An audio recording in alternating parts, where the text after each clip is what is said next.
අවුරුදු ගණනාවක් පුරාවටම අපිත් එක්කින් අපේ සුරංග සර්ගෙන් අවසරයි. ඒ වගේම අපේ අයිලක් කරගෙන අවසරයි. අපේ මංගල වලගේ අවසරයි. ඒ වගේ මට ඇත්තටම අද මෙතෙන් එනකොට මේ කතාවක් කරනවා කියන එක මම කිසි සෝදානමක් වෙලා තිබෙන්නේ නැහැ. හැබැයි මේ මට සර් එක්කයි අපේ මඩම් එක්කයි පොඩ්ඩක් කතා කරන්න හම්බුණා. ඒකත් එක්ක මම පුංචි දේවල් ටිකක් කියන්න ඕන කියලා හිතුවා.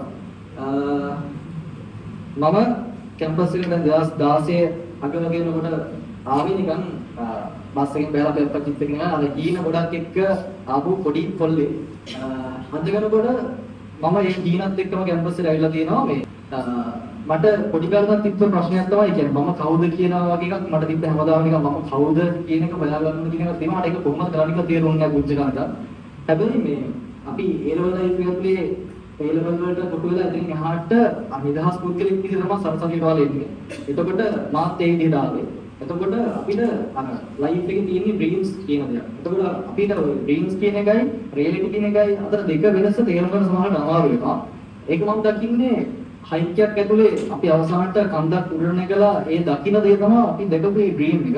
ඒ හයික් එක කියන්නේ මම දකින රියැලිටි එක. ඒ කියන්නේ මේ අපි දැන් ඔයාලා හිතුවට දැන් මම හිතන්නේ 22 23 වගේ වෙන්චර් ළමයි ගොඩක් ඇති. මම එතකොට අර අපි හිතන්නේ දැන් කැම්පස් එකට ආවට පස්සේ අපි ලයිෆ් එක මෙතනින් එහාට සාර්ථකයි වගේ එකක් නිකන් ඔළුවට ඇවිල්ලා තියෙන්නේ. හරි. සාමාන්‍ය මට්ටමින් එහාට වල ඔක්කොම ලස්සන තාත් එක්ක යනවා. මෙතන දෙවෙනිම එකයි. හැබැයි මෙතනින් එහාට ඒ තියෙන කතාව අහගන්න පුළුවන් වලට මේ ඉන්ඩස්ට්‍රි ඉන්න අපි අයිලක් කළාගෙන.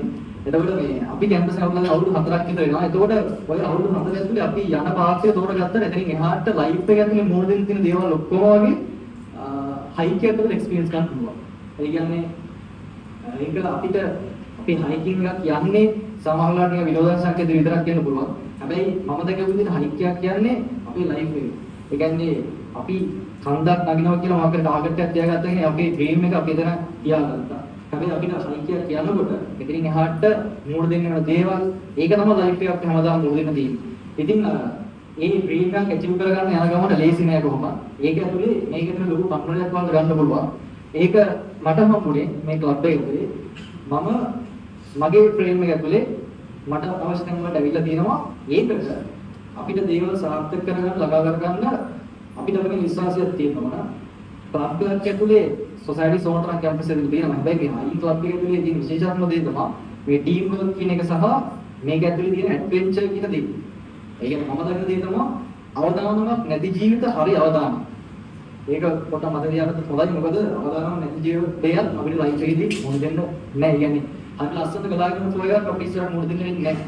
ආවම මෙතනින් ඉන්ඩස්ට්‍රියට යනවා දවසක එතනින් ඔයාලා හිතන සුන්දර පරිසරයේ ජීවිතේ දෙන්න නැහැ.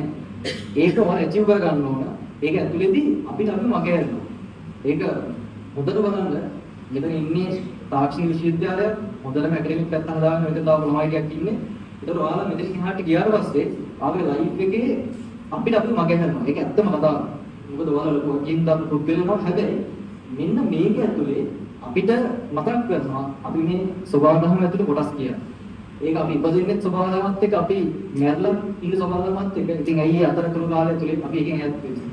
එතකොට අනිත් දේ තමයි මේක ඇතුළට අවනත වෙනවා මේකත් එක්ක ළඟින් ඉන්න ලයිෆ් එක සක්සස් වෙනවමයි. අපි කැම්පස් සාර්ථක ජීවිත සාර්ථක වෙන්නේ නැහැ. ඒක ඕනතරම් අපි ඉන්න පුළුවන් සමහර පොඩි වෙලා වාහන ඇතුලේ හරි ජොබ් එකකට ගිරවිච්ච ලයිෆ් ගොඩක් දකින්න දෙනවා. හැබැයි ඔයාලව හොයාගන්න පුළුවන් මෙන්න මේ තියෙන මාතෘකාව. ඒක හම්බෙන්නේ වලට මේ ක්ලබ් එක ඇතුලේ. ඒක හොඳට තියාගන්න සබාධර්මයට වගේ ඉන්න මේක ක්ලබ් එකක් නෙමෙයි මේ ෆැමිලි එකක්. මේකෙන් ලැබෙන බොන්ඩ් එක මේ ටීම් වර්ක් එක ලයිෆ් එක ඉස්සරහට බලලා ගොඩක් වැදගත්. ඉතින් මම ඉතින් කතාව විතර කරනවා. අවසානට කියන්න දෙන්නේ ලයිෆ් එකේ අපි හැමෝටම තියෙන එක එක ටයිප්. ඒ කියන්නේ අපි මොකද කතාව වෙනස්. තාත්විකව තමයි කම්පෙයාර් කරන්න යන්න එපා. ඔයාලා දකින්න විදිහට සෝලෝ හයිකර් කියලා කෙනෙක් මේක ඇතුලේ දැන් කොහොම හරි හැදුනේ ඒ මම විශ්වාස කරන නිසා සහ මම තාත් එක්ක මම කම්පෙයාර් කරපු නිසා.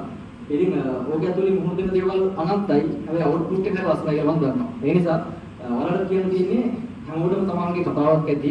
තමන්ගේ කතාව ඇතුලේ වීරයෙක් වෙන්න මේක ඇතුලේ සපාදම මාර්ගය ජීවත් වෙන්න. හැමෝටම දැනගන්න ඕනේ.